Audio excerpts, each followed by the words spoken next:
Welcome back, my friends, to the Derate The Hate podcast. I am your host, Wilk Wilkinson, your blue-collar sage, calming outrage and helping to navigate a world divided by fog and those who would spread that fear, outrage, and grievance. Each week, I'm sharing stories from my path and using the power of conversation and collaboration with my many great guests. Together, we chart a course toward understanding, bridging divides, and fostering a community where wisdom prevails over discord.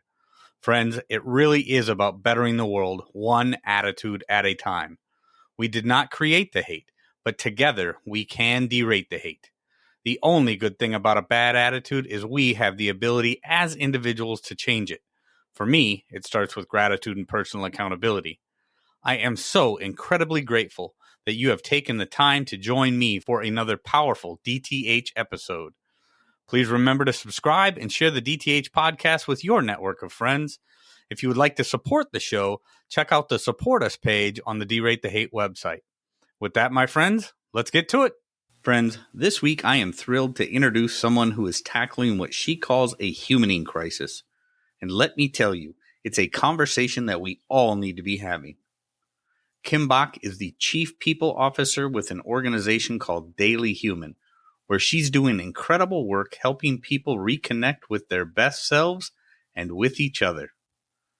After nearly 2 decades with one company, Kim stepped away in 2022 to pursue something bigger, something more human. She started by writing personal notes to those she cared about, building a community around the simple but powerful idea of being in someone's corner. Kim's work dives deep into the struggles that so many of us face. Negative thoughts, broken communication, a lack of trust in our relationships, and the growing polarization we see every day. She reminds us that we have about 80,000 thoughts every day, and 80% of them are negative. Think about that. If we don't get intentional with our thinking, we can get stuck in patterns that isolate us rather than connect us. Today's conversation with Kim is all about flipping that script, building trust, practicing reflection, developing soft skills, and telling a better story about who we are and who we can become. It's about recognizing that we're all human. We're all struggling sometimes. And with a little mindfulness and a growth mindset, we can make the world a better, more connected place. Friends, I am excited for you to meet my new friend, Kim Bach. Here we go. Kim Bach, thank you for joining me on the Derate The Hate podcast. So grateful to see you today. So happy to be here. Thanks, Will. Thank you, Kim.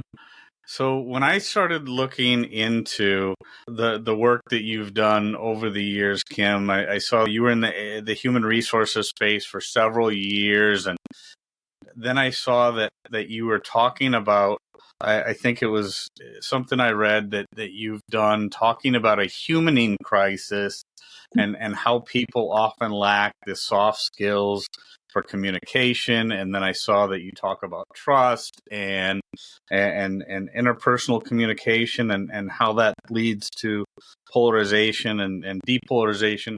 So I got very excited. I'm not gonna lie. That's right in my wheelhouse. That's the stuff I talk about. So let's start our conversation, Kim, by you telling me a little bit about this humaning crisis that you were talking about.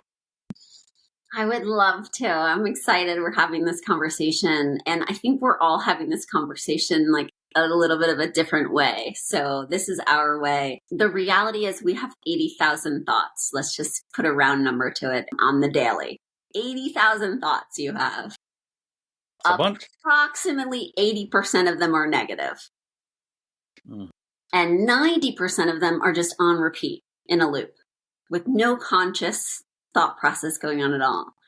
That's the crisis, right? The crisis is we don't have a tool that's accessible to everybody. We haven't learned how to upgrade a single thought.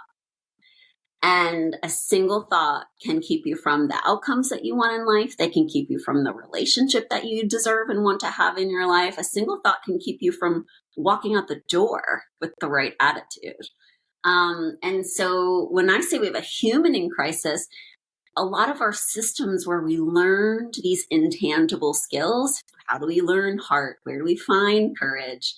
Well, a lot of those systems are gone, and our tools haven't caught up yet to what we need to learn to be really full human beings. And that's part of the mission at Dailyhuman. That's a beautiful thing, Kim, because when I think, and one of the things that I think about, one of my 80,000 thoughts on at a given time is how painful it is to see other people making the choice, and sometimes it's just an unconscious choice, but they find themselves stuck in this doom loop of just negativity, and they react totally wrong to so many things that are outside of their control, because like you said, they just, for whatever reason, don't have the tools to react in the right way to these things that, I mean, there's so many things in this world, Kim, that are completely out of our control, and yet we allow them to overcome our thought process, and we get stuck in that loop like you were talking about. So let's talk a little bit about those tools then, because this is a humaning crisis. This is one of the biggest issues of our time. There's so many of these things. What are the tools, or I mean, obviously we can't get into all of the tools today, but we're going to get into some of them, because I think this is incredibly important, and it's very, very important for all of those people that get stuck in that doom loop. So let's talk about that. It is important. And listen, there's no worse feeling than being stuck. And for me, I've never gotten unstuck just in my head, right? Like a tool is needed to pull you out of that quicksand. That feeling where you're like, the more you think, the more you just grind yourself into the original thought that had you feeling bad in the first place. And so Yep. There are many tools, and some of them are really getting their time right now because of this mental health crisis and polarization right now in our country, especially. So the good news is, I think we realize, we need to reach for more than the gym. We have to do more than just hydrate. There's upgraded systems we need to kind of stay in control of our thoughts and feelings. And so there's mindfulness and meditation, and there's visualization. And at Dailyhuman, what we believe is one of the best tools we're not using is reflection. So reflection is how we create meaning out of our experiences. So how you tell yourself the story of your day back to you at the end is actually helping to dictate what the story will be tomorrow. And so using reflection to reframe or upgrade the stories we're telling ourselves is really what Dailyhuman's all about. Reflection is journaling, right? It's when you come home from work and your spouse says, "How was your day?" They're asking you to reflect. What happened to you? How do you feel about it? How did it change you? What did you learn? What did you think about it? And so when we reflect, we create meaning. And if we could do that more purposefully and more consistently, we'd find that the thoughts that we think would reflect those patterns. Absolutely. That's the simple explanation for it.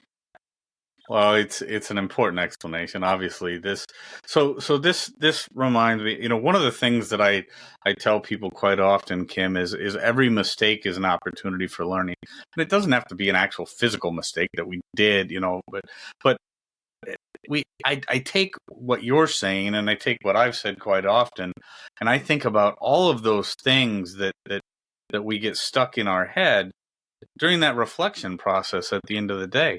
Why would we want to continue on, or why do we as humans often dwell upon the negative or the things that we did wrong during the day, instead of actually learning from them, which is almost what not almost, that's what I'm catching from what you're saying. Instead of reflecting back and saying, what is it that happened today, and how could I have done this better, or how could I have done that better? A lot of times people will just dwell on what happened, the negative that happened, and beat themselves up instead of learning from what could be perceived as a mistake. They'll beat themselves up over the mistake instead of using it as an opportunity for learning to better tomorrow. They'll let what happened today ruin tomorrow. Absolutely. And we do this all the time. I'm a mindset expert and I do this all day, every day. So why do we think the thoughts that kind of make us feel bad, I think is part of the question. And really at the simplest level, it's understanding that our brains, the default setting, which is how it comes out of the factory, default settings, our brain is not designed to make us happy, to help us grow, to help us see things differently, to even live a full and exciting, fulfilling life. Our brain is designed to keep us safe. And safety for our brain includes thinking that we're right. Thinking that we know, we are correct. Everyone else is wrong. This is how our brain keeps us feeling, worthy. It's like this game of cards that we play with ourselves, that as soon as someone thinks something different than us or pokes at us and criticizes us, that I think you can feel that house of cards come down. You have to double down on what you think, or suddenly your whole belief system starts feeling a little shaky. And I think that's the second reason why we go to the negative, is we don't realize that we're actually in control of the operating system. On default, it's going to protect us, which usually doesn't include accepting new information as true or seeing where we were wrong. And then, after that, it's really about understanding, but that default setting can be changed. Oh, yeah, absolutely. Absolutely, that default setting can be changed. And this is one of the things that I think is so important, and because this leads to one of the biggest things that I talk about is polarization, and how confirmation bias leads to polarization. We, as human beings, we do not like to be wrong, just like you said. So we will fight tooth and nail against those things that we think are going to prove us wrong, and we will look and seek out things that will prove that we are right. Whether we're right or not is irrelevant. We are going to seek those things out that make us right or make us feel right, and then that's where we fall into these us versus them things, and we're fighting our own intuition to or not fighting our own intuition necessarily, but we're fighting the process of being able to think again, being able to course correct, being able to learn from what we've done. One of the books that I just finished not too long ago that talks about our inability as human beings to think again. It's Think Again by Adam Grant. It's an incredible book, but so many people end up in this internal battle, this internal struggle of, well, I don't want to do this, because if I do this, then it's going to prove me wrong, and then I'm going to feel bad about myself. So I just, and that's my words, not his. Yeah. But I see this constantly in these us versus them battles, in this polarization, in this toxic polarization that we have, that's so prevalent in society today, Kim, is people have this, they have no desire to step outside of their comfort zone. They have no desire to admit, maybe I was wrong. Maybe I need to come at this from a different angle. Maybe I need to think through things a little bit differently. Yeah. A beautiful thing happens from my perspective, when someone you really care about thinks differently than you. It creates that cognitive dissonance in your brain. You're like, I know this person's smart. I know this person's kind. I know this person cares about me. I don't understand how they can think that. And so we end up just getting these battles of opinion. Frankly, there are very few black and white, facts here. So we're all arguing theories and opinions as if they are sort of life and death to us. And they're really not. They're just life and death of our belief system. And that is the part that's scary, is, listen, we're choosing our beliefs, not necessarily on objective black or white. Are they wrong? Are they good? Are they correct? But we're choosing the ones that we feel most comfortable with. And so really what we're trying to do is help people develop a growth mindset. Listen, everyone gets to choose their individual beliefs that guide their life, but there are some things that just could help everybody. And a growth mindset really starts with the belief that I'm malleable. I can change. I can improve, and I can learn. That I can go out on ski slopes the very first time, as I did, and I can end up in the parking lot hitting a truck, which I did. It's an ugly first one. It's the only way I could stop. Will, what could I do, right? First time, my default setting was, oh my God, just focus on the horizon and go. And I ended up hitting a truck, right? And so that's the default setting. But we can grow and we can learn. It's not the last time I got on a slope. It's took a lesson. You know, we have the ability to grow and adapt. And the earlier we can really accept that we are designed to grow and change, I'm hoping that maybe the less we'll fight it. Yeah. Well, one thing I will say is I'm grateful you turned out okay. It's much better to hit a truck than be hit by a truck. Agreed. I can attest to that. But going back to what you said, we are all malleable. We are. We're fallible and malleable. Yes. And I think those two go hand in hand, right? If we are incapable of being able to look at ourselves and say, I might be wrong, we don't learn. We don't learn from those mistakes, right? We just keep on falling into the same traps over and over and over again. And the ability to understand that we are malleable and we can shape our beliefs, we can shape where we are. I think a lot of that, Kim, comes from stepping outside of our comfort zone. People are more comfortable where they believe they are right. And unfortunately, there's a lot of forces out there that continue to push us into that, you know, where we're comfortable, rather than saying, let's think about this from different angles. Let's you know, there is a lot of value in that concept of malleability. It's that is something that, again, you know, we talk here about, you know, comfort zones and silos and siloing and us versus them. Yeah. And a lot of that is because people can't fully embrace the idea of change. Change is uncomfortable for human beings. Yeah. You know, I mean, once you get used to a certain thing, it is hard to say, maybe we need to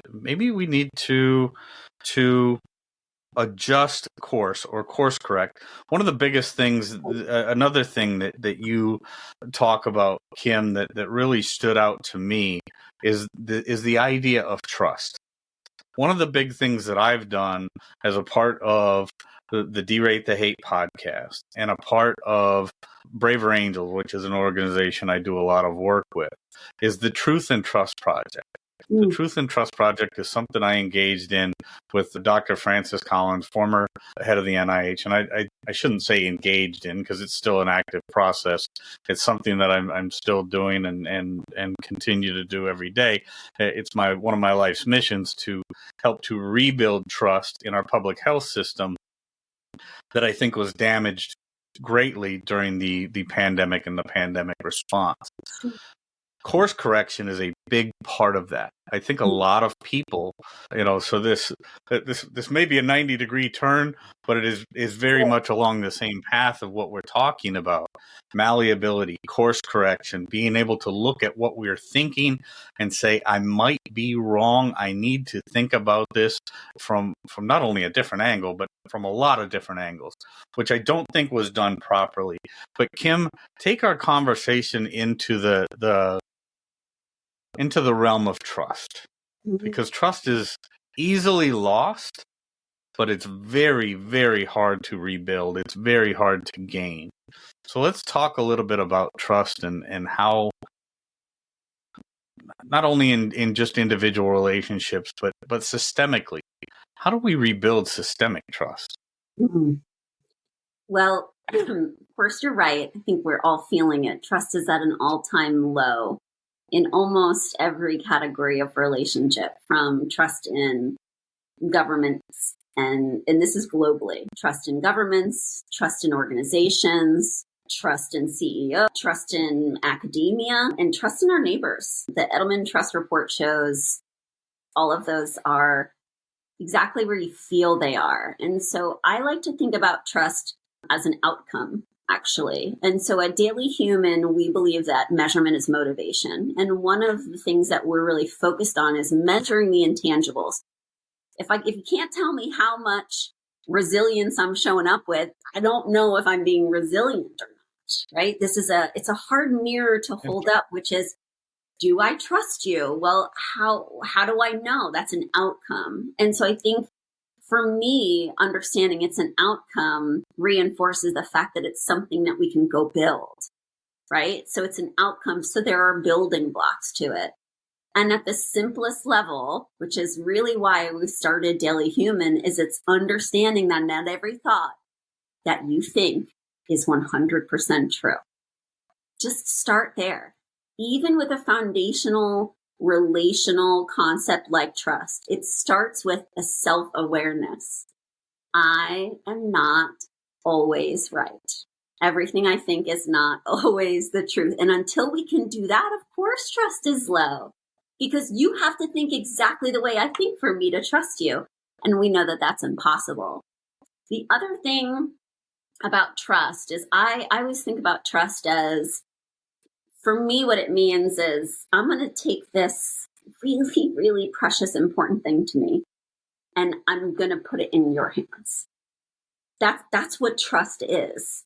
So we work with a lot of young people, a lot of young athletes, and some of the lesson is you shouldn't trust everybody. There is a process to establishing a relationship so that trust can be built. And it's very simple: know, like, trust. Do I know you? Do I like what I see as presented to me? And do I trust that something I care about is going to be safe with you? And let's just start with the no.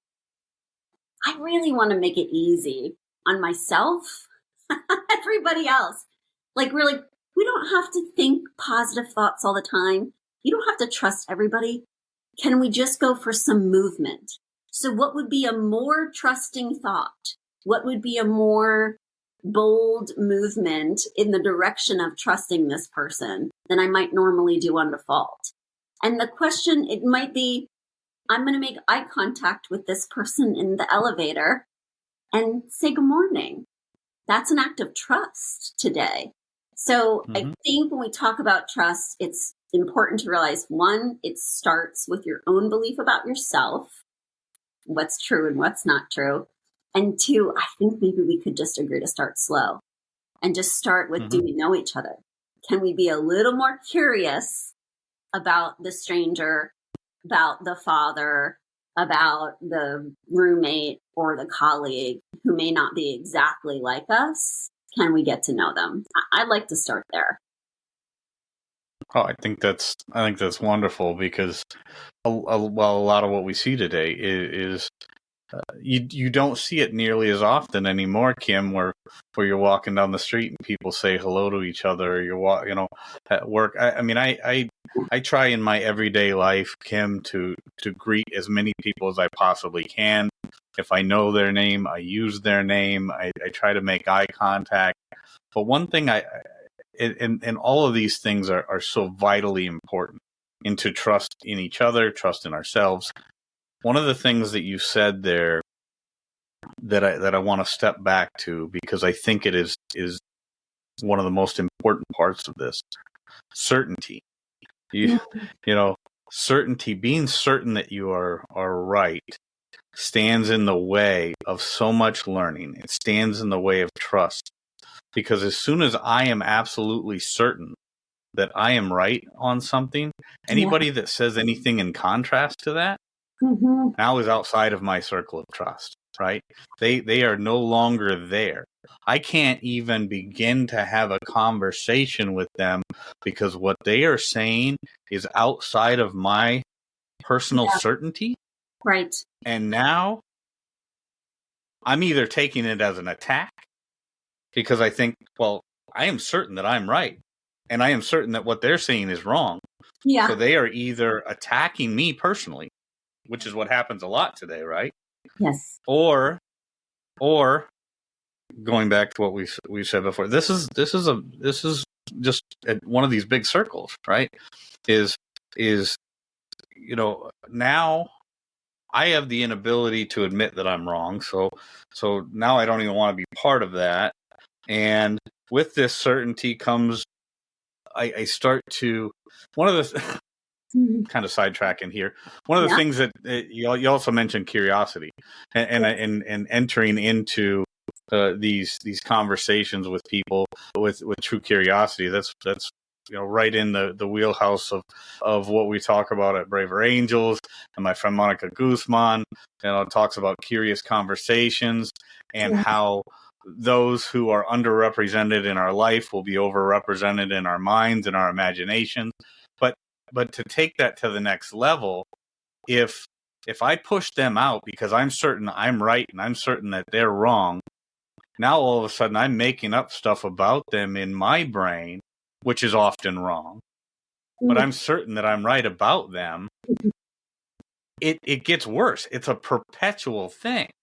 I mean, it's an exponential thing. And as we push those people away because of our own certainty, how we can know, like, and trust them becomes further and further away from a possibility. No doubt. And one of the reasons we talk about tools, I talk about tools at Dailyhuman, is that it just helps reframe the problem. And so one of the tools for trust is realizing that trust is it's like bands on Saturn. Trust. And let's say you're the planet, right? The inner band has a different standard of trust that they need to meet with you, right? Those are the people in your home. Those are the people that when you're sleeping, you can wake up and they're standing over you, right? That's a high level of trust. And that standard is personal and usually over years, if not decades of relationship. And that makes sense. But as you go out in the rings, I think there's an element here of maybe taking ourselves not quite so seriously, what jewels are being protected at the outer rings that we can't tolerate some difference of opinion. I think it's recognizing, okay, you've got your tribe. How far removed are they from you? And does your neighbor have to feel the same way you do about every topic? Or just the ones of basic what it is to be a good neighbor? So I think there was some realization here. Listen, all of it starts with turning the lens back to us. I mean, if there's any training program that's listen, show up and we're going to tell you how to deal differently with all these morons. If you don't show up and the very first thing they do is hold up a mirror and say, listen, you're the moron, we're going to change you because nothing else is going to work. That's really the message, is do the work. And it would be nice for you to have some tools to help you do the work, because we can choose these thoughts. We can choose better ones. They don't have to be the best thoughts ever. Maybe they just have to be better than the crappy ones you were thinking yesterday. Let's just improve. No, that's so important. That's one of the first questions in one of the speeches that I've got is okay, show of hands, who here has never made a mistake, right? Who here has never made a mistake? Show of hands. And no, I think that's so important. Certainty stands in the way of so much learning every single day. Yeah. Our ability to look at our neighbors or the people that we work with or family members and say, I can't be friends with you if you think differently than me.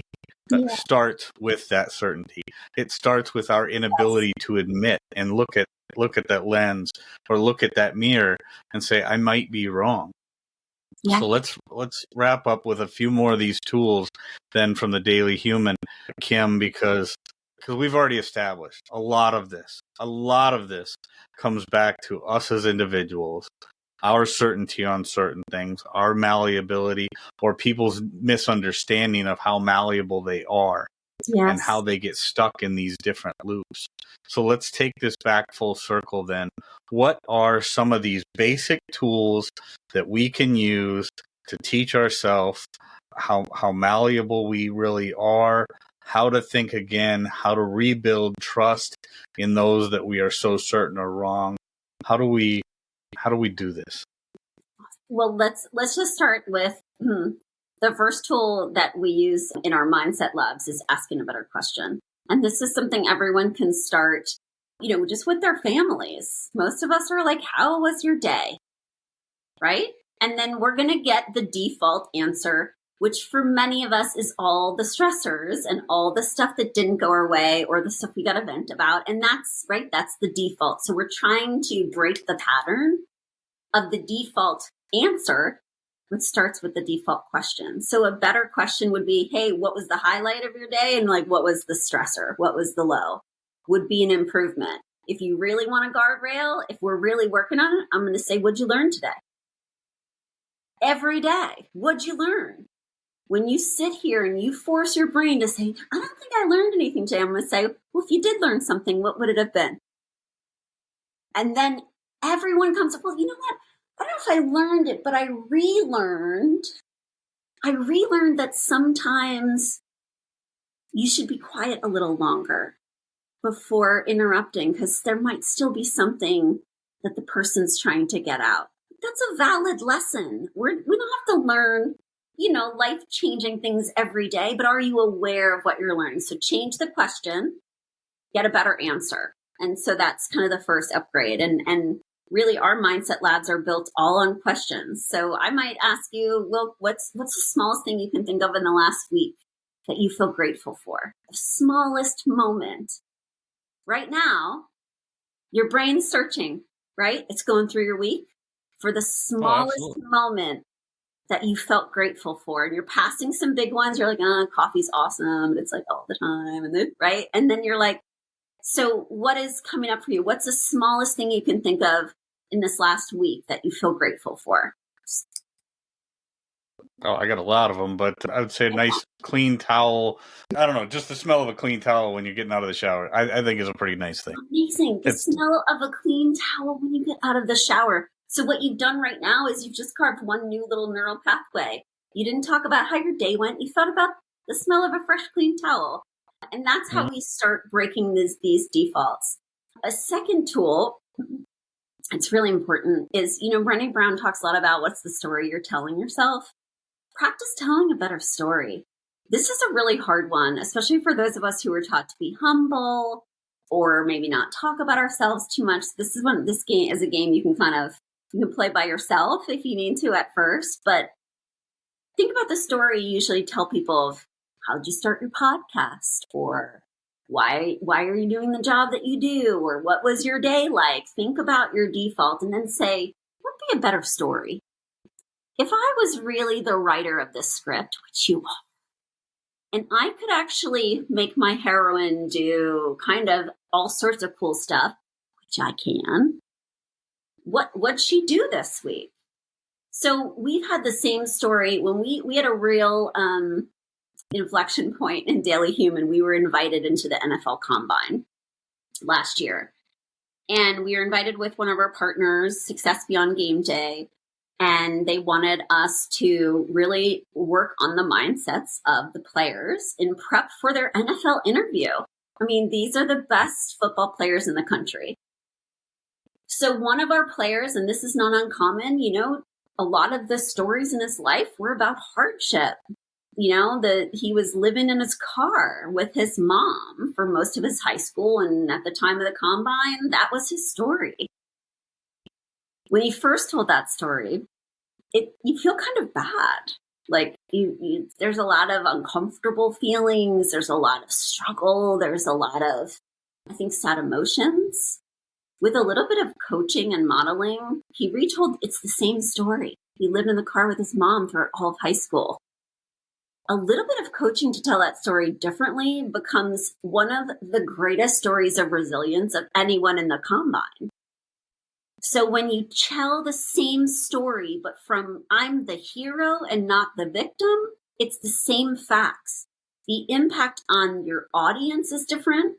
More importantly, the impact on you is different. Practice telling your same old sad story with you as the hero. Like, have fun. Give it to chat. It'll do it for you. ChatGPT will tell you exactly how to make your sad story into the hero's journey. It's all there for you, right? Now, listen, if your problem is like overdeveloped ego, I got a different lab for you. Maybe we need a little bit of humility there. But most people we find don't give themselves enough credit for the resilience and the grit that actually they've been displaying for a long, long time. That's absolutely right. No, these are great tools, Kim, and yeah, ask better questions, practice telling better, your story better.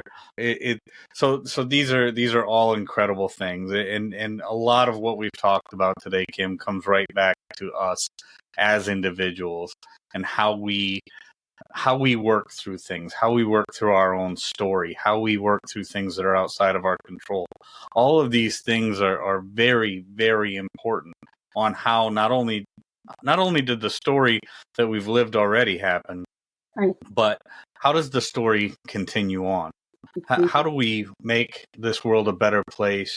How do we work through all the things that are happening to us on any given day, learning something from them and making our story tomorrow better? So, Kim Bach, I greatly appreciate your time today. Tell the DTH listeners where they can find out more about you and find out more about the Daily Human. Yeah, so dailyhuman.com. You can find us on our website, and I'm on LinkedIn a lot. So Kimberly Bach, just check me out. I'd love to connect if you're interested in really learning more about how we do the work with our own mindsets first. I mean, that's really what it's all about. Is when I think about hate, the hate I'm most concerned about, first and foremost, is the hate in my own heart. And that's the one I spend the most time worrying about, because it's the one that reminds me it's a line drawn down every single one of us. And the more I spend looking out there and what I wish they would all do differently, that just distracts me from the work, which is really like the work I can do is in here. And I can upgrade those thoughts that frankly don't serve me or the world. So I'm ready to talk about that anytime, anywhere. Welcome. I appreciate the work you're doing to derate the hate. I think it's more important, I think, than ever that we figure out how to operate at a higher level. Thank you so much, Kim. I greatly appreciate your time today. Dailyhuman.com. We will make sure that is in the show notes. And yeah, we're going to get some good clips of this conversation and help people look in that mirror and be better for us, be better for everybody else. Thank you so much, Kim Bach. Appreciate it. Thanks, Will. Friends, if there's anything in this episode that provided exceptional value to you, please make sure to hit that share button. Share it with your friends, share it far and wide. And of course, if you haven't done so already, be sure to subscribe right from our website so you can get the Derate the Hate podcast sent to your email inbox every week. So this is Wilk wrapping up for the week saying get out there, be kind to one another, be grateful for everything that you've got, and remember it's up to you to make each and every day the day that you want it to be. If there is something that you would like to share with me, you can catch me on most social media platforms, or you can email me directly, wilk@wilksworld.com. With that, my friends, I am going to back on out of here, and we will catch you next week. Take care.